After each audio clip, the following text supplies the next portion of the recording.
कहानी की शुरुआत होती है और हम कुछ लोगों को देखते हैं जो कि प्रोटेस्ट कर रहे होते हैं ताकि वो वहां पर फांसी की सजा को बंद करवा सकें, क्योंकि उनका ये मानना था कि इंसान को जीवन और मौत देने का हक सिर्फ ऊपर वाले को है। और कुछ टाइम बाद हमें एक आइलैंड पर कुछ लोगों को दिखाया जाता है और इस आइलैंड का नाम टर्मिनल आइलैंड था। और हम देख पाते हैं कि आइलैंड अमेरिका से दूर बिल्कुल अलग होता है और यहाँ पर पुलिस उन अपराधियों को लेकर आती है जिनको मौत की सजा सुना दी जाती है। और हम देखते हैं कि आज की डेट में पुलिस एक सना नाम की औरत को इस आइलैंड पर लाकर छोड़ देती है और उससे कहती है कि तुम्हें अपनी बाकी की जिंदगी पूरी इस आइलैंड पर ही बितानी होगी, क्योंकि तुमको कोर्ट ने मौत की सजा सुना दी है। अब यहाँ पर कुछ दिन रहते हो जाते हैं सना को और एक दिन उसकी नज़र एक गांव पर पड़ती है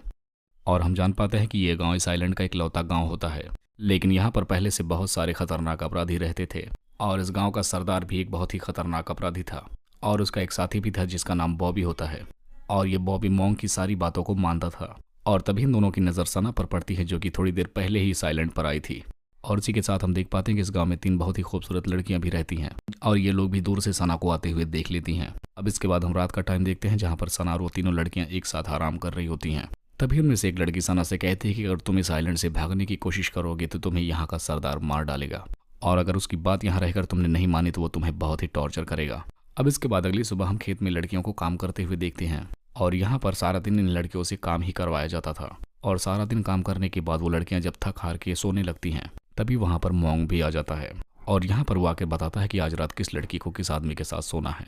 और इतना ही कहकर मोंग वहां से रोज चला जाता था, जिसके बाद उसमें से हम देखते हैं कि बनी जाकर बॉबी के साथ रात बिताती है और लड़कियां भी किसी न किसी के साथ जाकर सो जाती हैं। अब इसके बाद हम देखते हैं कि नदी के किनारे जाकर वो तीनों लड़कियां गाँव वाले लोगों के कपड़े धो रही थी और यहाँ पर इनके साथ मोंग के कुछ आदमी भी होते हैं जो कि इन पर 24 घंटे नजर रखते हैं। लेकिन तभी यहाँ पर कुछ नए आदमी आकर मोंग के आदमियों को मारने लग जाते हैं और वो लोग इन्हें मारने के बाद वो लड़कियों को अपने साथ लेकर भाग जाते हैं।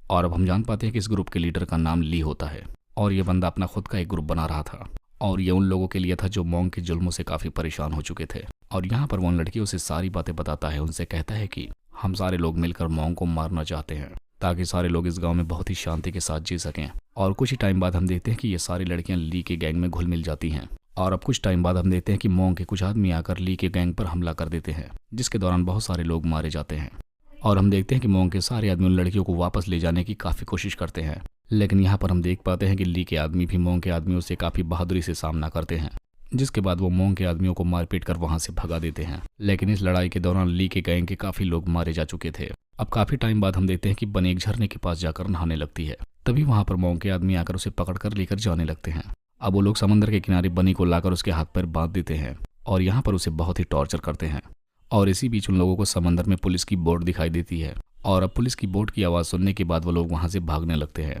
और वहां पर बोट की आवाज सुनने के बाद ली अपनी गैंग को लेकर वहां पर आ जाती है और पुलिस वालों ने भी दूर से बनी को मार खाते हुए देख लिया था, जिसकी वजह से अब पुलिस वाले भी उसी किनारे पर आ जाते हैं और यहाँ पर पुलिस वाले किनारे आकर बनी के हाथ खोलने की कोशिश करने लगते हैं। तभी हम देखते हैं कि ली का एक आदमी समंदर के किनारे से जाकर बोट पर चढ़ जाता है और वहां चढ़कर उस पुलिस वाले को भी मार डालता है और उसी की गन उठाकर किनारे पर खड़े हुए 2 आदमियों को भी मार डालता है। और अब पुलिस को मारने के बाद मोंग के हाथों काफी ऑटोमेटिक हथियार लग चुके थे और अब उन सब के जाने के बाद ली के गैंग के आदमी भी किनारे पर आ जाते हैं और उनमें से एक आदमी जाकर बोट से सारे पेट्रोल लाता है। और यहाँ पर ये जितने भी लोग बचे थे ये अब सोचते हैं कि सुबह जाकर मोंग के अड्डे पर ये हमला करेंगे, जिसके बाद अब ली और उसकी पूरी टीम मिलकर मोंग के अड्डे पर निकल पड़ती है और वहां जाने के बाद अब ये लोग मोंग के बनाए हुए चीजों को उड़ाने लगते हैं, जिसके बाद अब इन दोनों टीमों के बीच काफी भयानक फाइट होती है और इस फाइट के दौरान बहुत सारे लोग मारे भी जाते हैं। और इसी दौरान ली के कुछ साथी पीने के पानी में जाकर पेट्रोल डाल देते हैं और ये पाइप सीधा स्टोर रूम में जा रही थी जहां पर मोंग अपने कुछ आदमियों के साथ छिपा हुआ था, जिसके बाद ये लोग अब पेट्रोल में आग लगा देते हैं और ये पेट्रोल सीधा स्टोर रूम तक जाता है, जिसके बाद वहां पर एक जोरदार धमाका होता है जिसके साथ मोंग शायद मारा जाता है। और कहानी के आखिर में हम देखते हैं कि ली और उसके बाकी मेंबर्स यहाँ पर बहुत ही सुख शांति से रहने लगते हैं